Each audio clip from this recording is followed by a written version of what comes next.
Matsayang araw, ngayon naman ang sasagutan natin ay etong dalawang questions na ito. So ang una ay, what is the common ratio in a geometric sequence negative 1/4, negative 1/6, negative 1/9, negative 2 over 27. So paano nga ba natin kukunin ang common ratio ng geometric sequence na ito? So for us to determine the common ratio, kailangan nating i-divide ang term. So term divided by the previous term. Okay. So dito, let's say ito yung term. So we have negative 1/6. I-divide natin yan sa previous term niya. So ito, the preceding term. We have negative 1/4. Yan. So, tignan natin ito. So, pag dinivide natin yan, we will get the reciprocal of the denominator, then multiply ito the numerator. So, ito ay negative 1/6. Then, magpro-proceed tayo kay multiplication. Pero, ito, yung denominator, kukunin natin yung reciprocal niya. So, we will have negative 4 over 1. So, si division ay naginang multiplication.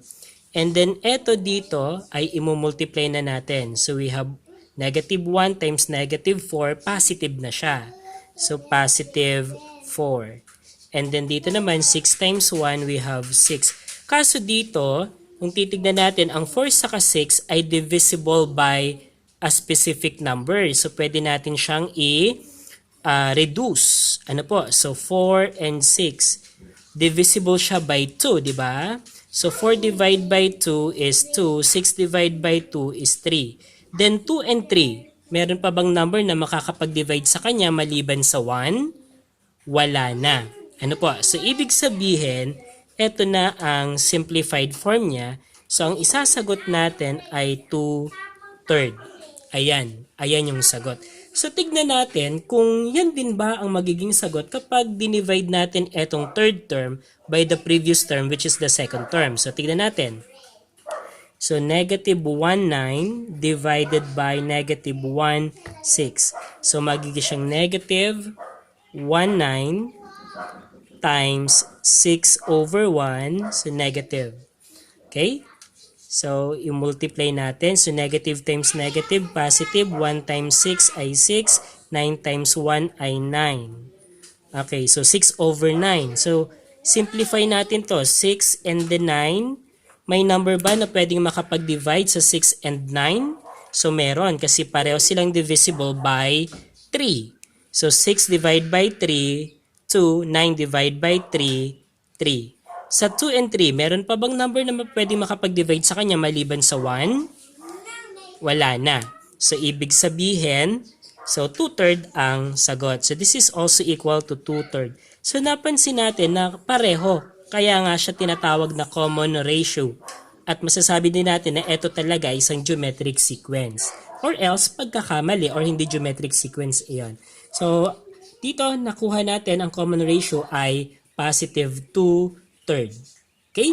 So, sa next problem tayo. Okay, so ang next problem natin ay ito. So, the fourth term of a geometric sequence is 1/16. And then, if the common ratio is 4, find the first term. So, hinahanap dito ang first term. So, dapat ay alam natin ang formula na to.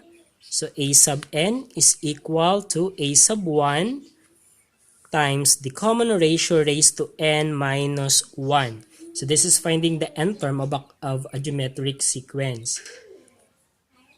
So, dito, ang a sub 4 natin is 1/16.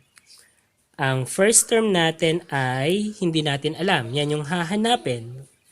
Pero given naman si common ratio na 4. At ang n natin, since 4th term ang 1/16, ang n natin ay 4. Okay, so yan. Na-identify na natin yan. So, pwede na nating isolve. Okay, so we have a sub 4 is equal to the first term times the common ratio raised to n minus 1. Then substitute natin. Okay, ang a sub 4 natin ay 1 over 16. Ang first term natin, hindi natin alam. So just copy a sub 1. Ang common ratio natin ay 4.